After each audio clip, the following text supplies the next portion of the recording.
Hey everybody, Vaping Gal Philly here with another YouTube review for you of sorts.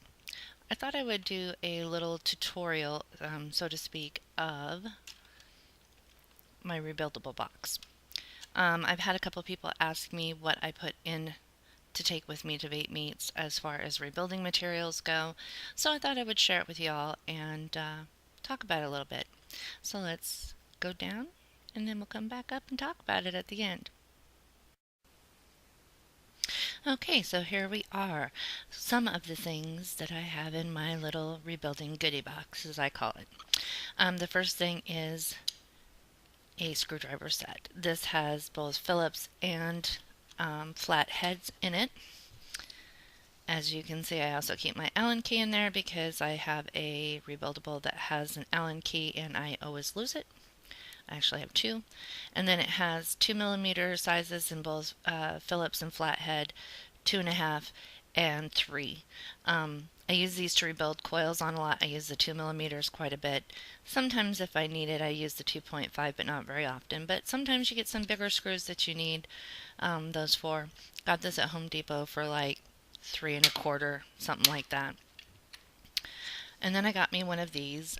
This is a traveler's size Q-tip box. It holds standard Q-tips that you can refill, and I use those to clean up gunk around, atomizers or down in drip wells, that kind of a situation. Of course, you need wire.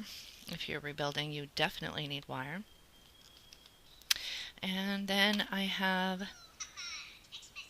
a text message, evidently. Sorry, guys. Rubbing alcohol. I did mark it 91% rubbing alcohol. Keep out of reach of kids and pets and do not drink. You never know what kind of people you're going to meet at a vape meet. Somebody may need that warning. Just throwing it out there.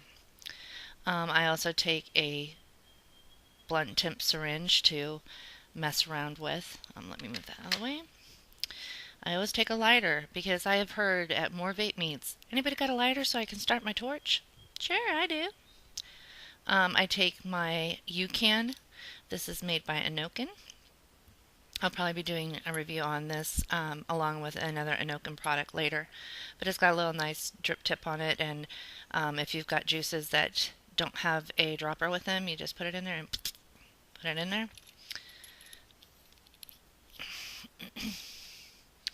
I take a pair of pliers.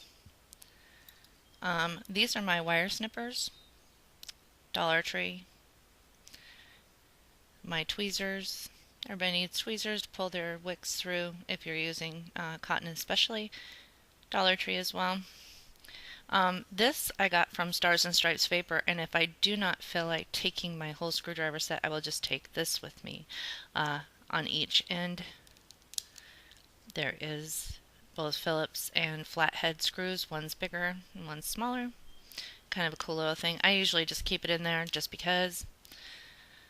And then I have my wicking material. I use cotton on my drippers and in my rebuildable atomizers, so I just keep cotton balls with me.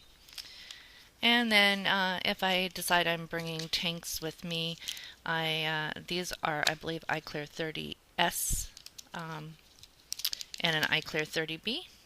Sometimes I want to use a tank and I'll just take it with me. So that's it for the rebuildable kit. Now we're going to go back up. Okay, so I gave you the ins and the outs of what I put in my rebuildable box. Is it everything that everybody needs? No. It depends on what you like to use for wicking material, what type of gauge wire you like, what what kind of utensils you like to use. And so I'm going to leave that at your disposal. But I did give you a good example of what you could put in one, and I hope that you guys found it helpful. Until next time, vape on and vape strong, and have a great day.